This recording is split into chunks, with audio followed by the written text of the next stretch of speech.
हमसे का भूल हुई जो ये सजा हमका मिली।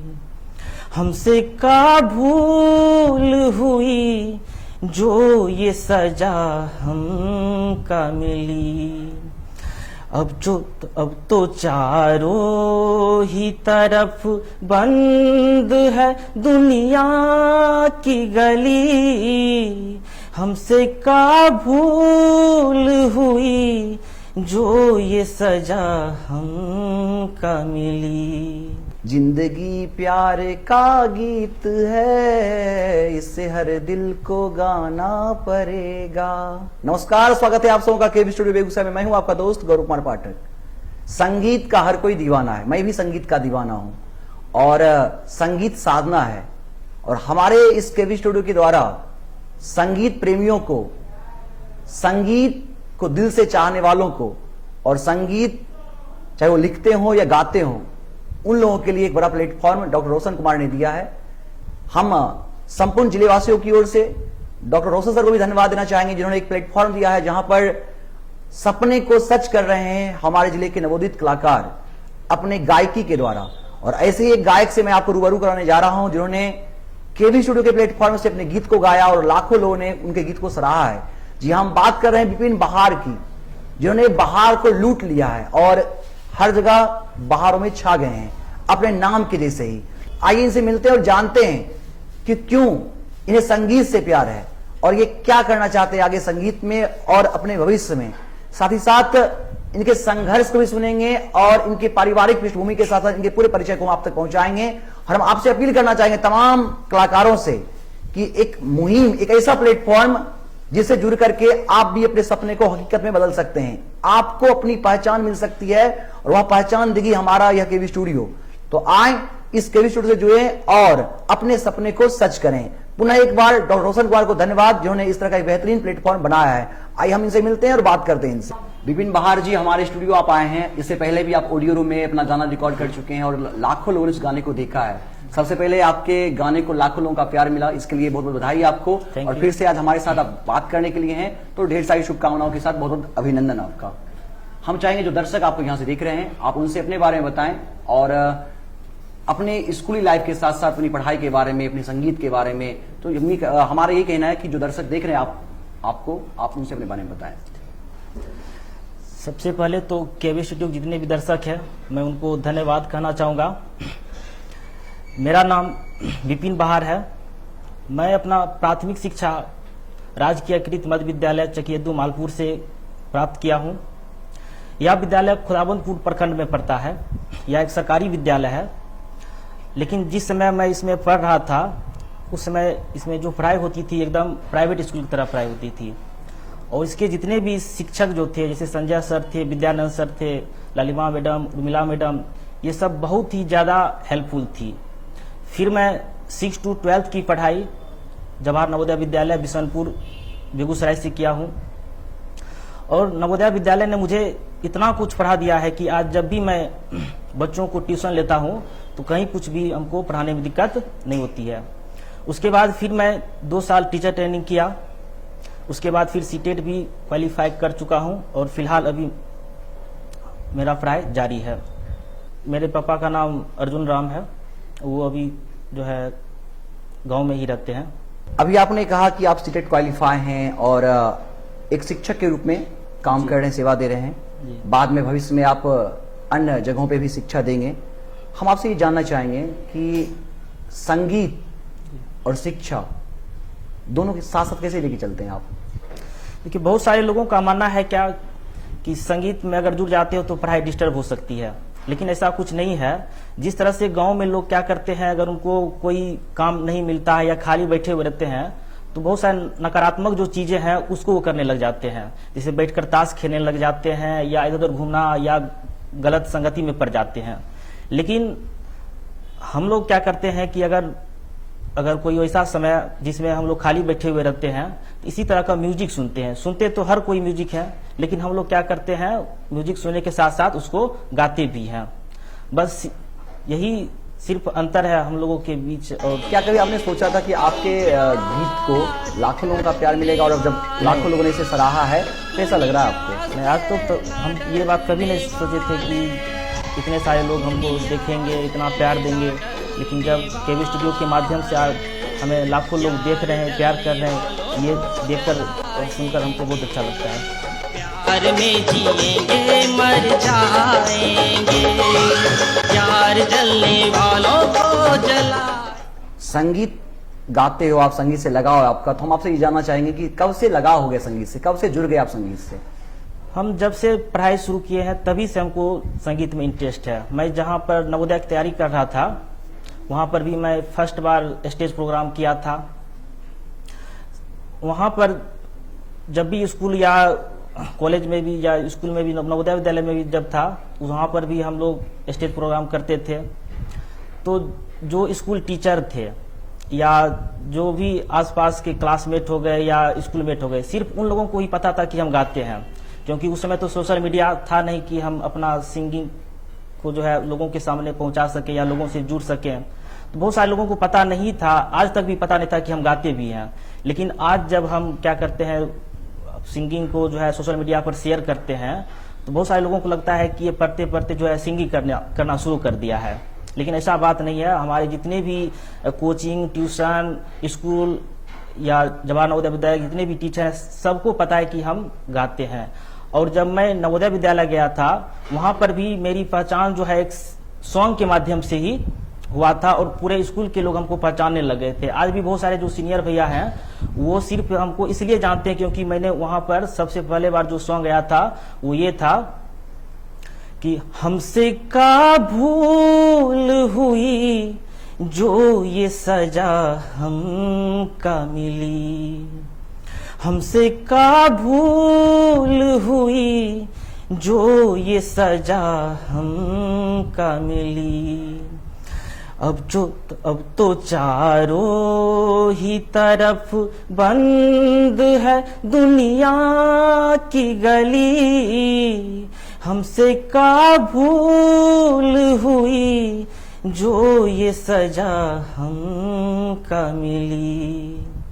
दिल किसी का ना टूटे हमने बस इतना चाहा, पाप से दूर रहे झूठ से बचना चाहा, पाप से दूर रहे झूठ से बचना चाहा, उसका बदला न मिला उल्टे छुरी हम पे चली।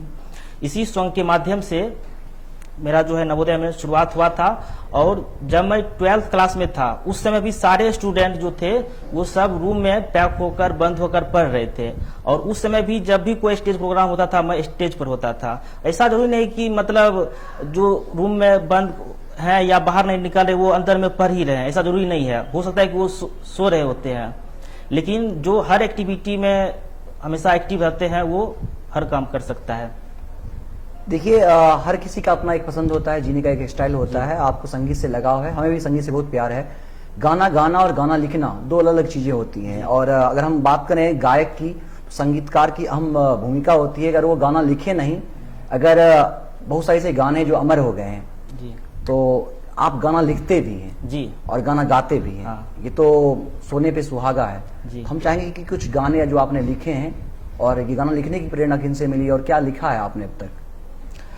जैसे मैं एक छठ पूजा पर गीत खुद से लिख कर गया था। उसके बाद फिर एक सरस्वती पूजा पर जो है गीत लिखा था।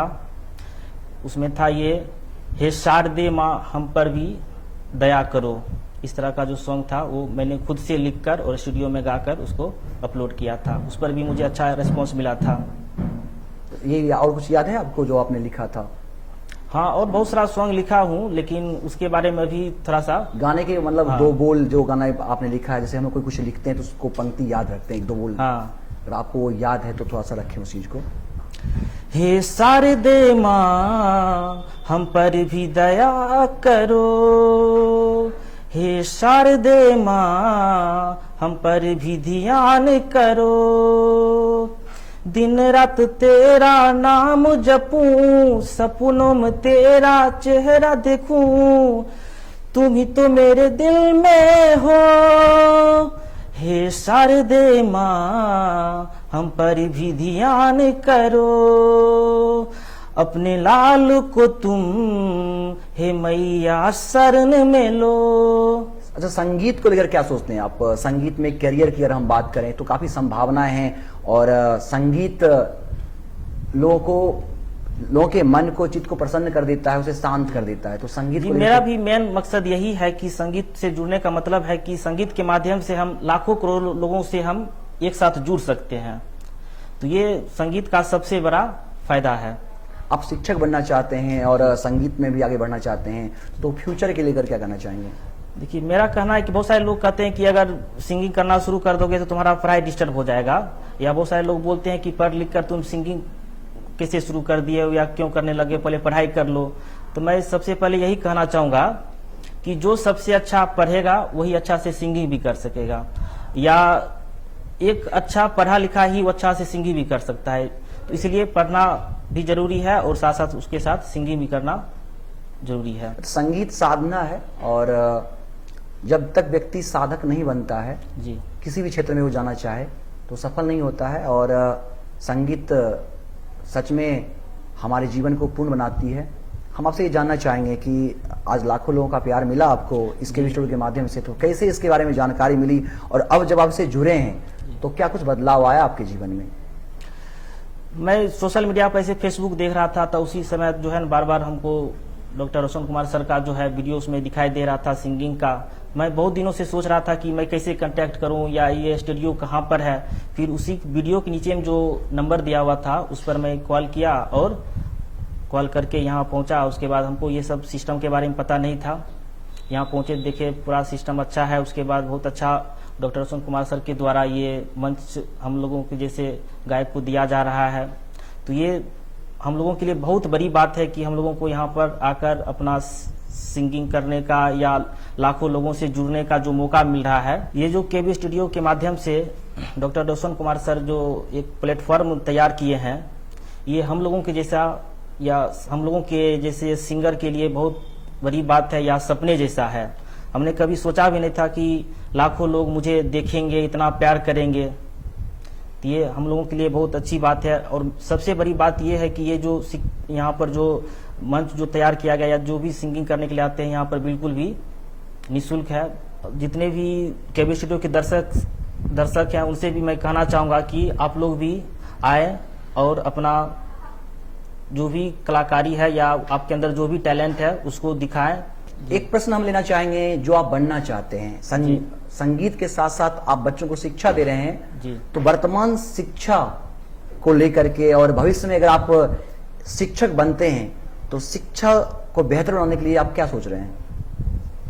शिक्षा को बेहतर करने के लिए सबसे पहले तो बच्चों के अंदर जो है पढ़ाई का जो मेन हैबिट होता है वो लाना बहुत जरूरी है। बच्चों को बैठने का तरीका सिखाना, और उसको मेन बात है पढ़ाने से या जो होता है मेन जो टीचिंग का जो वे होता है वो सही होना चाहिए। ऐसा जरूरी नहीं कि हम बच्चों को पढ़ा रहे हैं तो बच्चे समझेंगे नहीं। बच्चों को समझाने का तरीका अपनाकर हम किसी भी तरह के बच्चों को समझा सकते हैं, और इस तरह से हम लोग भी करते हैं। कोई भी बच्चा है उसको हम लोग इस तरह का या जो डेली लाइफ में जो एग्जाम्पल होते हैं उस एग्जाम्पल के थ्रू हम लोग बच्चों को समझाते हैं ताकि बच्चों को एक बार में समझ आ जाता है। अगर भविष्य में हम अगर शिक्षक बनते हैं तो हम जहाँ पर भी रहेंगे वहाँ पर बच्चों के अंदर हम एक अच्छी शिक्षा देने की कोशिश करेंगे, और जितना संभव हो सकता है हम बच्चों के अंदर शिक्षा देकर उनको हम आगे बढ़ाने का कोशिश करेंगे। जैसे हम अभी संगीत से जुड़े हुए हैं तो मेरे परिवार के लोग बिल्कुल भी मेरे ऊपर प्रेशर नहीं डाले हुए हैं कि तुमको जो है पढ़ाई करना है, संगीत में कैसे आगे। वे लोग हम लोग को बिल्कुल ही फ्री छोड़े हुए हैं कि तुम जो भी कर रहे हो वो अच्छा कर रहे हो, और हम भी जो है अपने हिसाब से अच्छा ही करने की कोशिश कर रहे हैं। सुना आपने, हमारे साथ थे विपिन बहार। इन्होंने अपनी जिंदगी के बारे में, अपनी सफलता के बारे में, अपनी पढ़ाई लिखाई के साथ साथ अपने संगीत के बारे में हमें बताया। बेहद खुशी हुई इनसे हमें बात करते हुए, और हम चाहेंगे ये एक अच्छे शिक्षक भी बने और एक अच्छे गायक भी, क्योंकि पढ़ाने का एक माध्यम हो सकता है संगीत। संगीत के द्वारा भी हम बच्चों को मनोरंजन करते हुए उन्हें अच्छे ढंग से पढ़ा सकते हैं और किसी विषय वस्तु की जानकारी दे सकते हैं। तो इसे अपने पढ़ाई में इंप्लीमेंट करें और पढ़ाई के साथ साथ यह संगीत के क्षेत्र में भी एक अलग मुकाम पाए। हमारी ओर से इन्हें शुभकामनाएं रहेगी और आप सबको भी शुभकामनाएं। आप जो कुछ भी करना चाहते हैं आप उसे करें और किसी प्रकार के दबाव में आकर के नहीं, अपने मन की सुने, अपने दिल की सुने और जो आपको अच्छा लगे उसमें आप आगे बढ़ें। हमारी ओर से पुनः आप सबको ढेर सारी शुभकामनाएं। बहुत बहुत धन्यवाद।